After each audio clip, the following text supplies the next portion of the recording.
Richard, you've got 1.4 million followers on Twitter.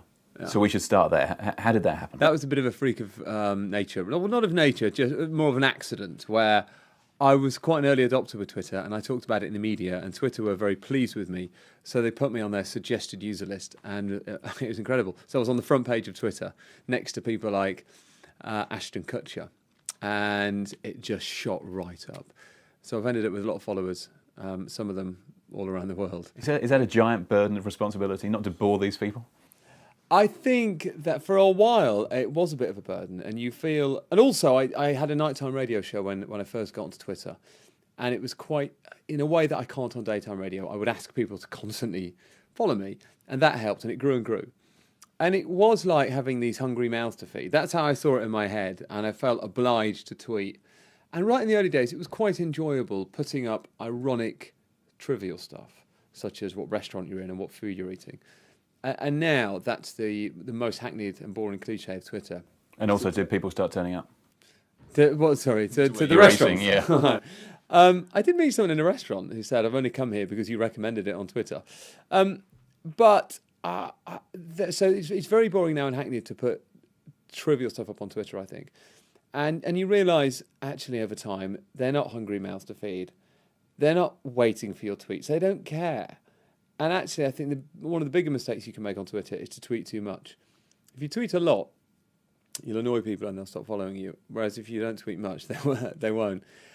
And I think a lot of us who were quite early to Twitter and who got quite a lot of followers have plateaued a bit. And if you look at a lot of the people with very big numbers who've been on it a while, they don't tweet that much. And so it's still in my life and it's still useful, but it's sort of receded into the background a bit, and I think it's in a more, if you like, it's in a more comfortable place now. Does it give you more power as a broadcaster, not just when you're on air, but in your negotiation with doing programs on TV channels and radio? Because you can say, I can bring 1.4 million people with me. I don't know, because people now understand. I think right in the early days of Twitter, people misunderstood Twitter and thought, yes, if you have 1 million followers, that means that you can tweet, and perhaps a large portion of those people will do what you say. I think we now all understand that it doesn't work like that everyone follows a lot of people, and you don't see every tweet by everyone that you follow. So you go onto your phone, and you might do it once every few hours, and you'll just look at a few tweets that people have posted and put your phone down again. So only a tiny portion of the people that follow you will see each tweet that you write, and then only a tiny portion of that tiny portion are ever going to act upon what you say. So it doesn't give you that much leverage, and I think people understand that. So I don't think it means you can suddenly get shows commissioned. It becomes a bit annoying in terms of how many people ask you to retweet stuff. And I just have a lot of friends in the media who have TV shows on, and films out, and books out. I've got a lot of friends who open bars and restaurants, and they all ask me to plug their stuff, which I will only do if I sincerely like their work, because I think you sort of have to be, yes, you have to be sincere in what you suggest, I guess. But that is actually where it's annoying, is people who know you've got a lot of followers constantly asking you to tweet about their stuff. Could you retweet this interview when you get a chance? I know that's why I'm here, isn't it? What I'm doing is piggybacking on your followers. And you're going to send me an email, John, aren't you, and say, Richard, please RT. Here's the link to that interview. Yeah, please RT. It's like turning down an autograph. The fan will never forgive you. But remember, I'll only do it if I sincerely like it. And based on how it's gone so far, I probably won't RT it. But that's good news. That's good news. So, all right, enough about who follows you. Who do you follow? Give us your desert island tweeter. No, there's no one. There are very few people who are really consistently funny all the time, and it's not present company except.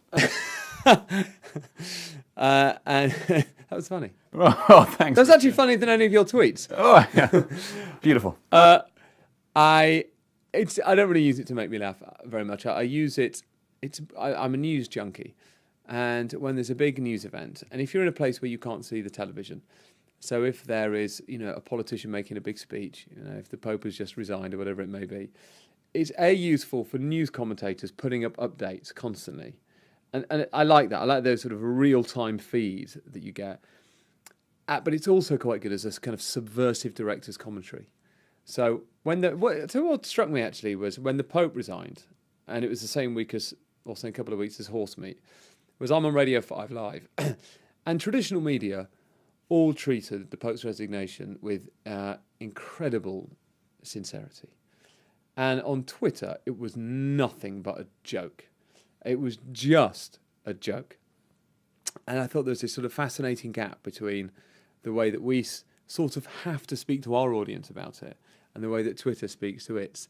And my feeling is that Twitter is much nearer how people really talk about news events. I don't think people try and make as many jokes as commentators on Twitter do as soon as the Pope's resigned, but I think most people found humour in it. And so actually, I'm fascinated by this right now. I think people's reaction on Twitter to major news events is nearer how people out there talk about the news than we talk about the news on BBC radio and television and in papers like The Guardian. So lessons for broadcasters and news outlets to learn there if they're brave enough to take it. But yeah, I don't know. It's a very difficult lesson, isn't it? Because I don't know how you learn that lesson. I don't know how, Five Live is part rolling news. I don't quite know how you could instantly start and subvert a story like the Pope, and you kind of have to treat Horsemeat fairly seriously, certainly when it breaks. So I don't know. I'm not sure. I don't know what that lesson would be. It may just be that the two things coexist. Perhaps they coexist very comfortably. But as I say, I think the way people react on Twitter to big stories is much nearer how people talk about how people everywhere else react to them. Horses for courses. Not as funny. Don't tweet that. I'm not RTing that.